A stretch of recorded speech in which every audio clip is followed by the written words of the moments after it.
2, 3, 4. If you want to go the hammer for your country. So you remember to get that. You have to stay inside the circle all the time. And if you want to tease success, you don't use sympathy or tenderness. You just force the little squirts toe the line.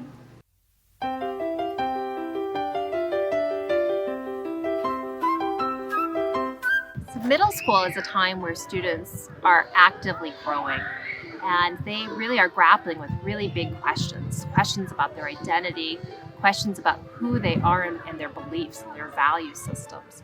And at Mount Madonna, our school curriculum really focuses on their social emotional needs, their academic needs, as well as their physical needs.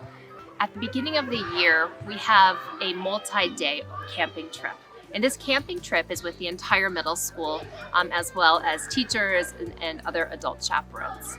And these relationships are multi-age group relationships, and they carry with them through their middle school and high school years. In addition to that, we also have our fifth grade join our upper school campus during their fifth grade year so that they can become more accustomed to, and they can actually learn a little bit more about what middle school life is like.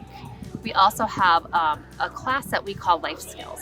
And this is a class that has study skills, but it also has social, emotional components, as well as times where we really delve deep into some of the issues the students are grappling with. And there are several pillars to our program that really help us to do that.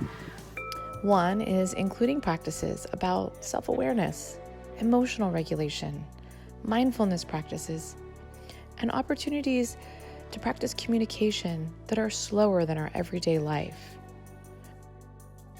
We have our job, and our job is to make sure that there's a good platform for learning, that the classroom feels safe, that they can really explore and investigate and experiment and not worry about stumbling. Everybody's at a different place with writing, and even within writing, if they're writing about something that they're passionately involved with, I've got kids that can write a lot about surfing, but are going to struggle writing about the novel that I want them to write about.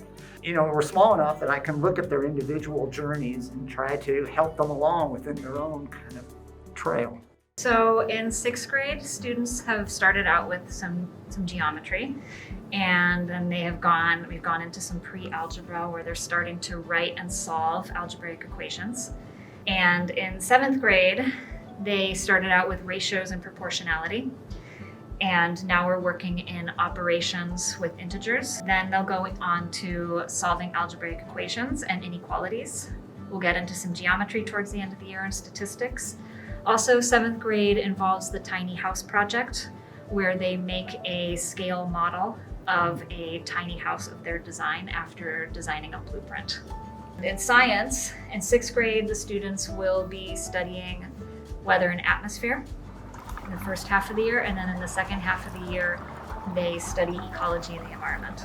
And the sixth grade also involves a solar car project where they design their own solar car in teams and they race those solar cars at the Summit for the Planet. In seventh grade, they start out in chemistry, and then they go on to cellular biology and genetics towards the end of the year. For both math and science, I feel like in middle school, it's preparing them for what they're going to learn in high school. So it's giving them those foundations, they're learning how to use those operations, they're being introduced to scientific equipment. And it also, in my classes, I try to spark curiosity and inquiry and creativity. A lot of times students come through math and all of the students are in the same grade and they're taking the same math class together. And every once in a while you get students who kind of like they're ready for something more. You really want to keep the kids engaged and excited. And what if we offered them an opportunity to try to do Algebra 1 and Algebra 2 over the course of 1 year for the students who really are chomping at the bit for something a little bit more? The students loved it. They loved the students who wanted this challenge really rose to the, work a lot more homework, a lot more challenge in the classroom. So I love teaching middle school science because I think it's an important age in which students are still young enough that they get very excited about new ideas and have lots of questions, but they also have abstract thought. So it's a great time to do hands-on. We do lots of projects in this class. For 8th grade in particular, in which I teach, we do physics and astronomy. We do hands-on learning. We do project-based learning. We get to work with buddies. So it's just brings science to life. It's an exciting time. I see teaching history at the middle school level as an opportunity to teach them not only the context for what's happening today, but also these sort of real applicable skills of historical thinking. The goal of historians is not to get facts sort of stuck in people's heads. It's for them to use these tools to be, and I've said this before, like change makers, to be people who can see a problem, who can solve a problem. Middle school, at least, the most important thing that I think that we are pursuing with our classes is that students realizes the cultural implications about having a second language, and it's important for us to build bridges among each one of our peers. And for their futures, also, it's really important to use this as a leverage in whatever they are pursuing. So, as a new member of the Mount Madonna community, the first thing I realized was that students here are very active. I feel that my role as the physical education teacher is to supplement the physical activity and the movement that they're getting each and every day.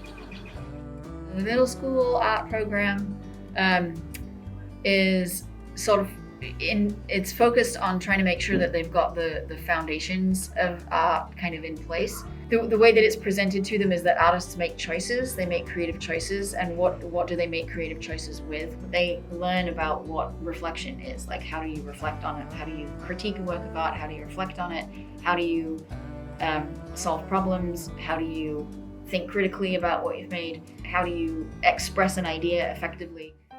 We have an all-inclusive performing arts program here at Mount Madonna School, which means congratulations. If you come to Mount Madonna School, you're in the play. We do have something that a lot of people get themselves all worked up about. It's called Song Share, which is that everyone comes together as a community and we all sing just like 30 seconds of a song that we know. And it's not part of our auditions. It's just an exercise to create a sense that this is a place where we take risks and we take care of each other and we support one another. We really try to create a container where everybody's gifts can shine and grow and really blossom beautifully. Mount Madonna School is very interested in learning journeys, and the age and time in their lives of 6th through 8th graders is indeed a journey. One of the biggest growth spurts of their lives, both physically, emotionally, intellectually, mentally.